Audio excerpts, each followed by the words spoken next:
All right, get ready, because today we're going to try to get inside the head of Donald Trump and see what we can learn from him.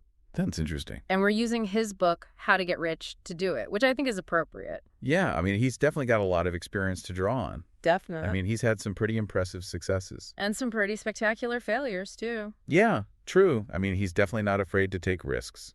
So what I want to do with you today is go through some of the key takeaways from this book Sounds good. and see if we can glean any wisdom or insights that we can apply to our own lives. Even if we're not trying to build a real estate empire. Exactly, because at the end of the day, success is success, right? Whether you're a CEO or a stay-at-home parent. Right. I mean, there are certain principles that apply across the board. Okay, so let's dive in. Okay. One of the first things that really struck me about this book is that Trump claims he doesn't work for the money.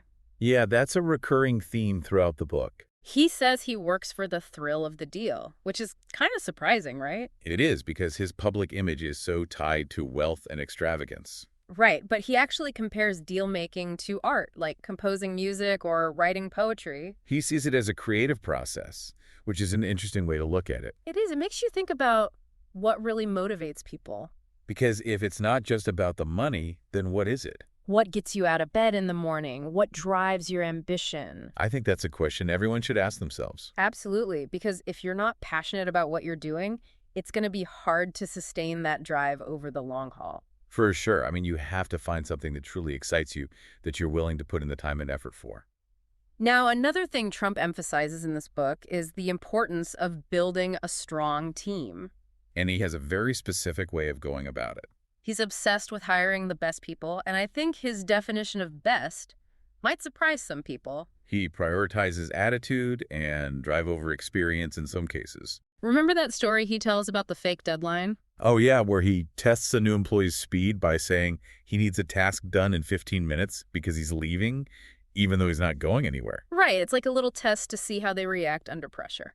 Which kind of makes sense because he's known for being a very demanding boss. Yeah, definitely. It sounds like a pretty intense work environment. High pressure, fast-paced, results-oriented. So what kind of workplace culture does that create? That's something to think about.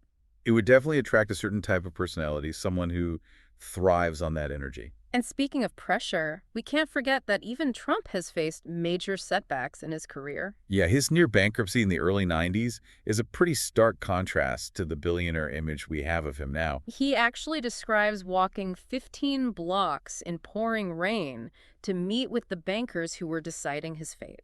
Wow, that's a powerful image. It is. It kind of humanizes him, you know? Makes him seem a little more relatable. Right, because it shows that even the most successful people face adversity. And it's about how you handle those challenges that really defines you. Now, another thing that surprised me about this book is Trump's emphasis on being accessible to his employees. Yeah, he encourages them to share their ideas and makes himself available to them, which is pretty unusual for someone in his position. He even tells the story about Carol Berkovitz, his quick-thinking assistant who talked a suicidal stranger off the ledge while covering the phones. It's a pretty dramatic example, but it shows that he empowers his people and gives them autonomy. Which can lead to unexpected results, like saving someone's life. So it seems like he believes in recognizing the potential in others, even if it goes beyond their job description. Right, and that's something we can all learn from, whether we're managing a team or just interacting with people in our everyday lives. Absolutely, because you never know where someone's hidden talents might lie. And you might miss out on some amazing contributions if you don't create a space for people to share their ideas.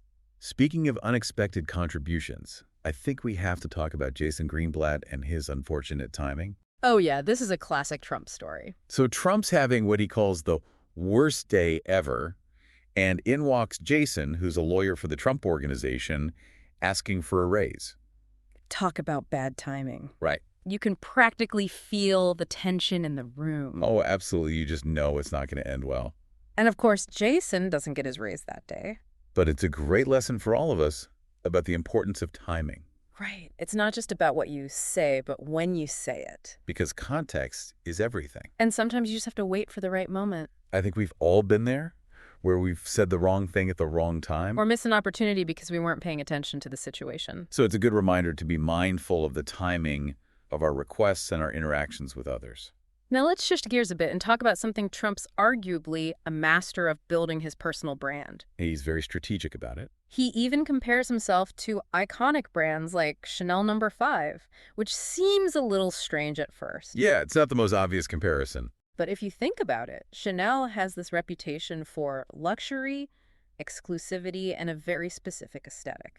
And Trump has cultivated a similar image for himself. Opulence, high standards, and an unmistakable style. He's created a brand that's instantly recognizable. And that has value because people are willing to pay a premium for the Trump name. So it's not just about slapping your name on a building. It's about creating an association, a feeling, an experience. Right. It's about building a reputation that people trust and are willing to invest in. What are some other brands that you think have done this successfully? I think Apple is a great example. Yeah, they've created this whole lifestyle around their products. It's not just a phone, it's a statement. Exactly, and that's the power of branding. It's about creating an emotional connection with your audience.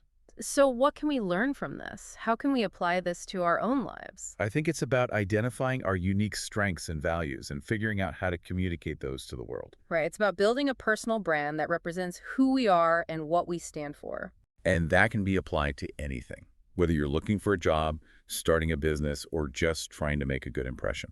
Now, another quality that Trump really emphasizes is persistence.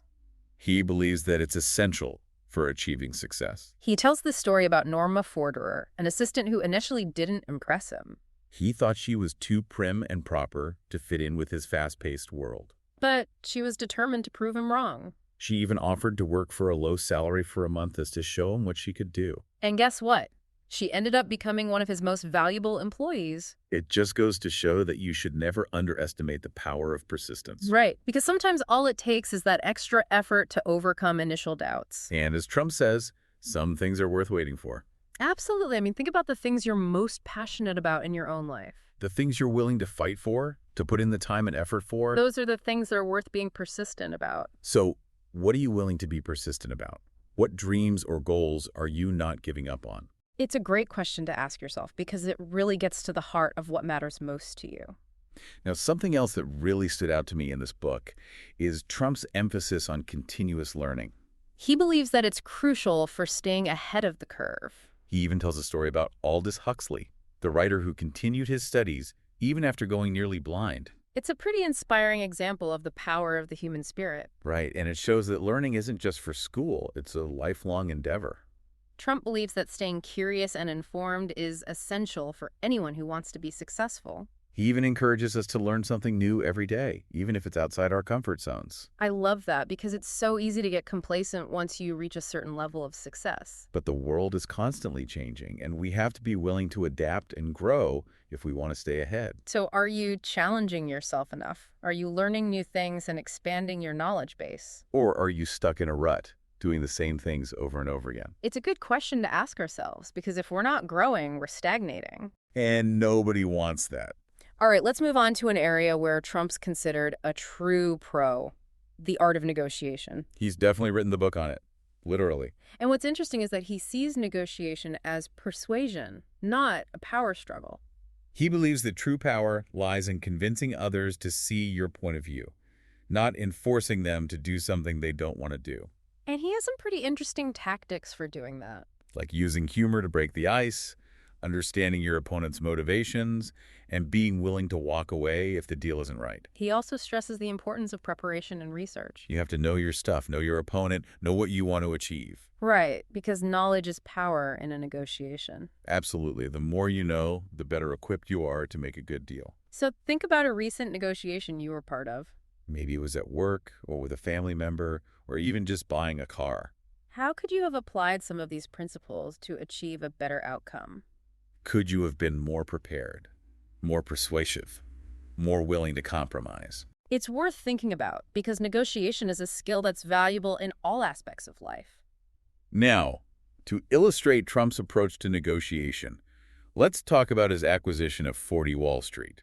This is a case where his patience really paid off. He watched this property for years waiting for the right opportunity. And when the market crashed, he swooped in and got it for a fraction of its value. It was a brilliant move. It shows his ability to spot undervalued assets and his willingness to wait for the right moment. And his vision, too, because he saw the potential in this building that others didn't.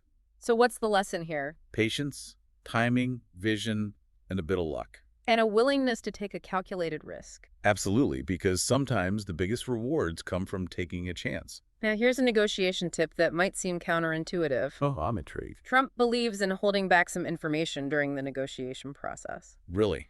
I would have thought he'd be all about being upfront and transparent. He argues that revealing too much too soon can limit your flexibility and leverage. That makes sense. You don't want to give away all your cards right away.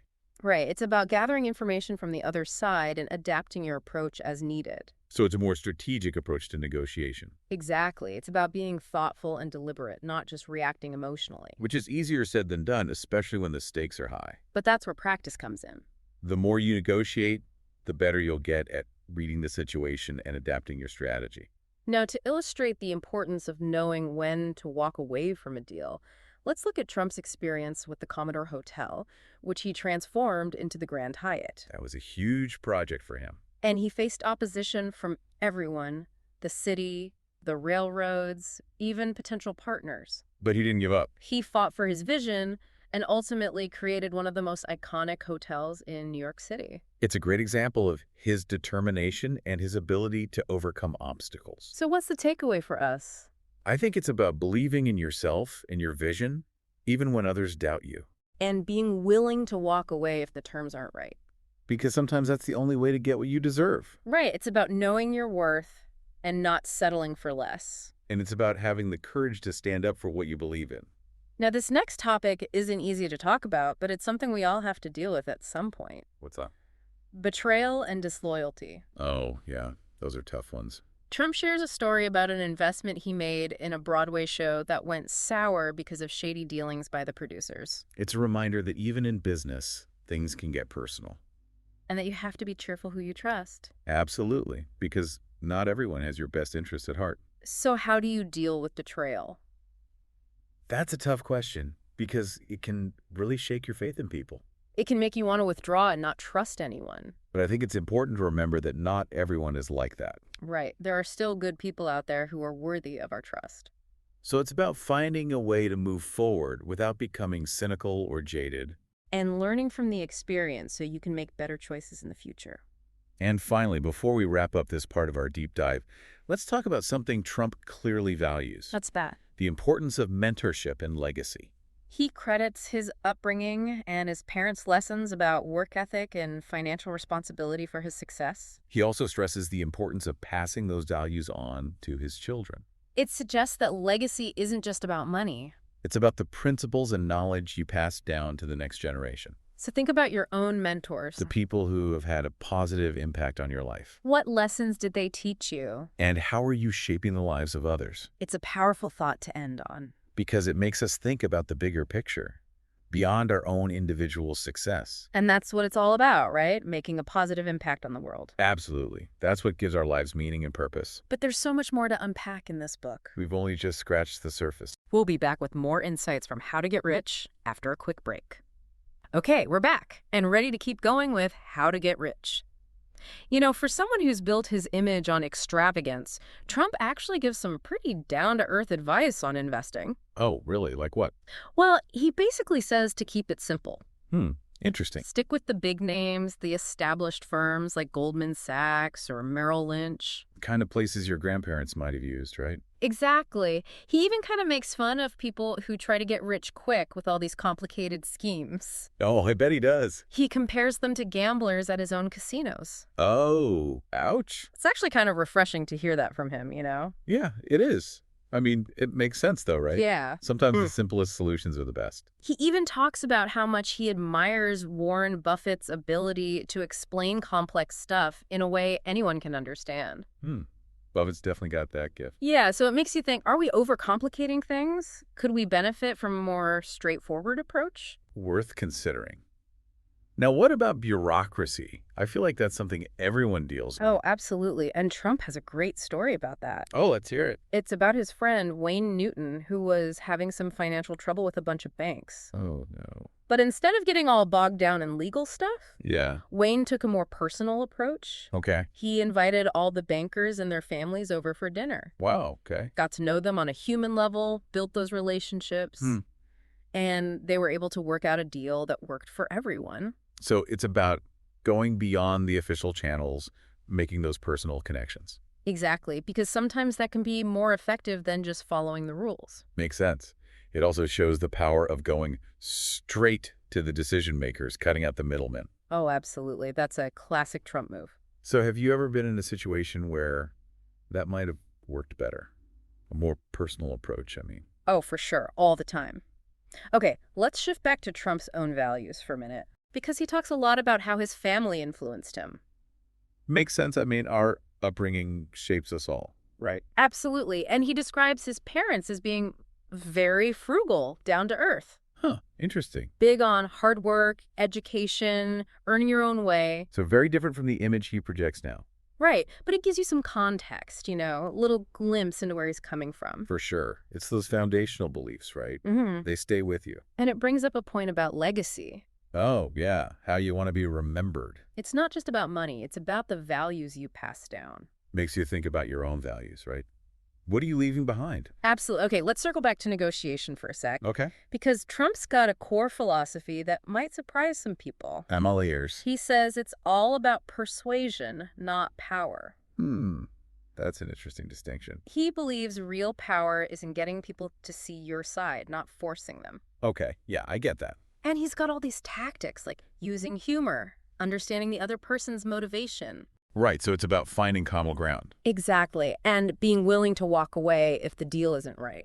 That takes discipline, though. Oh, absolutely. And he stresses preparation, too. Of course, you got to do your homework. Knowing your opponent, what they want, their weaknesses. Yeah, knowledge is key. So think about your own negotiations. Okay. Could you have used any of this? To get a better result, you mean? Yeah, like were you prepared enough? Could you have been more persuasive? Good points to consider. Now, for a classic Trump negotiation story. Oh, tell me. 40 Wall Street, remember that? Yeah, wasn't that one of his big wins? Huge win. He'd been watching that property for decades. Wow, talk about patience. Right. And when the market tanked, he swooped in, got it for a steal. So it's not just about being aggressive, it's about knowing when to strike. Exactly. And having that long-term vision. He also saw the potential in that building, didn't he? Oh, yeah. Everyone told him to turn it into condos. But he stuck to his guns. Went with office space instead, and it paid off big time. So sometimes the best deals are the ones you don't rush into. Now, here's a tip that might seem weird. But lay it on me. Trump says, don't reveal everything during a negotiation. Really? I would have thought he'd be all about transparency. He says giving away too much too soon weakens your position. You lose your leverage, right? Exactly. It's about gathering intel from the other side, adapting as you go. So it's more like a dance. Yeah. Back and forth. Right, not just laying all your cards on the table immediately. Makes sense. But man, that takes some serious self-control. Oh, for sure, especially when you're eager to close the deal. Speaking of deals, what about the Commodore Hotel? Wasn't that a tough one? Oh, the Grand Hyatt. Yeah, that was a battle. He had everyone against him, right? Everyone, the city, the railroads, potential partners, you name it. But he didn't back down. Nope. Fought for his vision, and in the end, he got what he wanted. One of the most iconic hotels in New York, right? Exactly. So, what's the lesson there? Persistence, for sure, and believing in yourself even when no one else does. And knowing when to walk away if the deal's not right. Right. Sometimes you got to stand up for what you deserve. It's inspiring, though, right? Definitely. It shows you can achieve amazing things if you're determined. Okay, this next topic is a bit uncomfortable, but important. Oh, what is it? Betrayal. Oh, yeah, no one likes to talk about that. But it happens in business, in life, everywhere. Sadly, yeah. Trump tells this story about a Broadway show he invested in. Okay. Went sour because the producers were shady. Oof, that's rough. It's a reminder to be careful who you trust. Because people can really let you down. And it brings up a bigger question. How do you handle betrayal? That's a tough one. It can really shake you. Makes you question everything. But I think it's important to try and learn from it. Not let it make you jaded. Exactly, because there are still good people out there. Right, you can't let a few bad apples ruin it for everyone. And to illustrate how Trump deals with people who've wronged him, Oh boy, this should be good. he talks about Mario Cuomo, the former governor of New York. Right. He felt betrayed by Cuomo, and he didn't hold back. Oh, I bet. Called him a disloyal former friend, publicly. Wow, so no mincing words. Nope. It shows how much he values loyalty. And expects it in return. So how do you handle those situations when someone betrays you It's tough. Depends on the situation, Yeah, no easy answer. Sometimes you confront them, sometimes you walk away. It's about protecting yourself, too, right? Absolutely. And here's another example of Trump standing his ground. Okay, tell me more. The Miss Universe pageant, remember that? Oh, yeah, he was involved with that for a while. He wanted to make it bigger, better, more profitable. But he ran into trouble. Right. Big time. CBS was airing it at the time. Okay. And they had their own ideas, clashed with his vision. So what did he do? He walked away. No way. Took the pageant to another network. Wow, that's bold. But it paid off. Got a better deal. Ratings went up. Shows he's not afraid to take risks, right? And to fight for what he believes in. It's inspiring, though. Totally reminds you that you can challenge the status quo. Even if you're up against a giant like CBS. Exactly. So are you holding back on your dreams? Because of fear or doubt or what other people think. Good question to ask yourself. Okay, now for something totally different. Trump's hair. Oh, boy. Here we go. He actually dedicates a whole chapter to it in the book. I'm not surprised. He talks about the jokes, the criticism, the whole thing. He owns it, Makes it clear he's happy with how he looks. And he's not changing for anyone. Good for him. It's about being comfortable in your own skin. Right. He even shares some of his hair care secrets. Oh, really? Like what? Says he wears hats a lot and that his sheltered lifestyle helps keep it neat. Interesting. It's kind of a funny chapter. Shows he doesn't take himself too seriously. It's also about not conforming, Yeah. Not letting society dictate how you should look. So are you being true to yourself?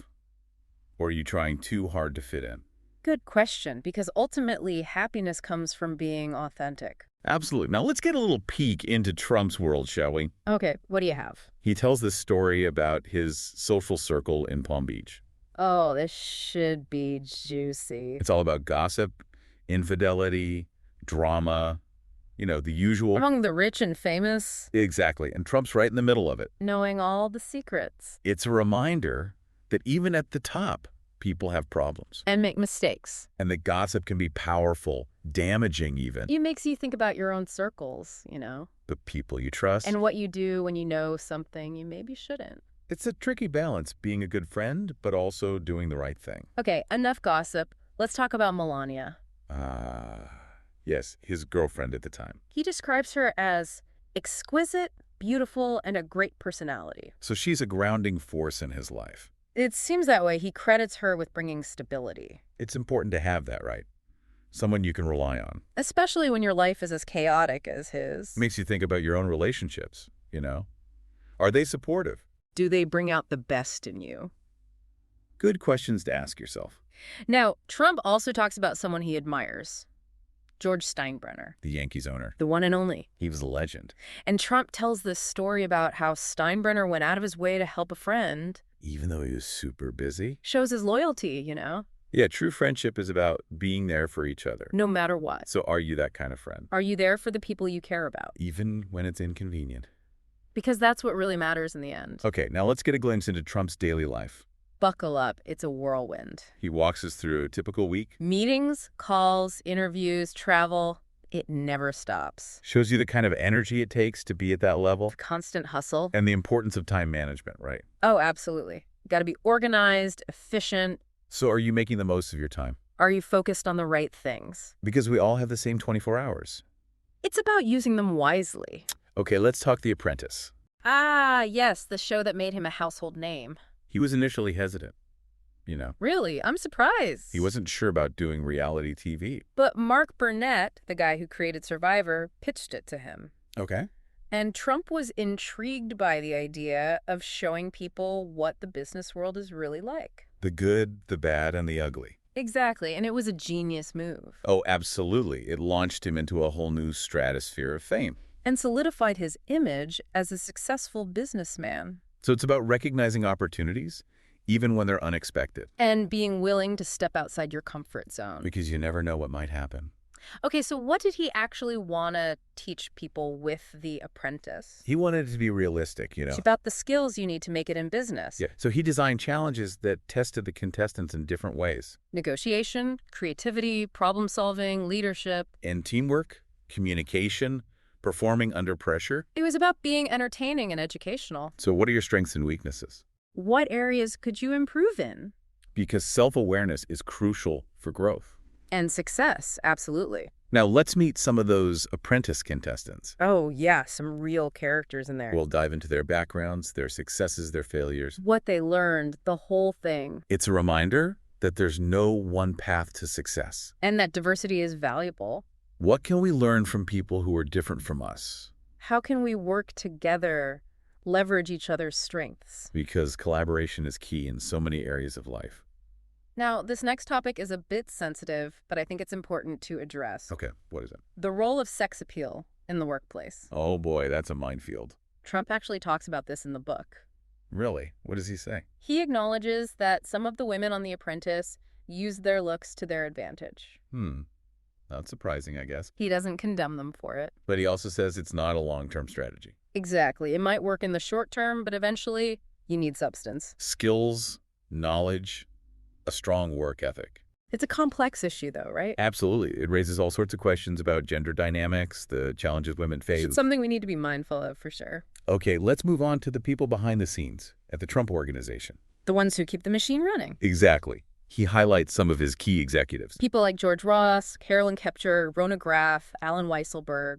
And he emphasizes their loyalty, their intelligence, their hard work. He values their ability to anticipate his needs. To execute his vision. To give him sound advice. They're more than just employees. Your trusted advisors, essential to his success. So it's about building a strong team, surrounding yourself with the right people. Do you foster that kind of environment? One where people feel valued, respected, empowered. Because that leads to better results for everyone. Okay, what does Trump consider the key qualities for success in any field? He lists 4: brains, energy, creativity, and loyalty. Those are pretty solid. And he stresses hard work, dedication, pushing yourself. In positive thinking, visualizations, It's about having the right mindset. and developing the habits that help you achieve your goals. Are you doing that? Are you working on yourself? Surrounding yourself with supportive people. Because it all starts with you. Now, Trump wraps up the book with a challenge to the reader. A call to action, right?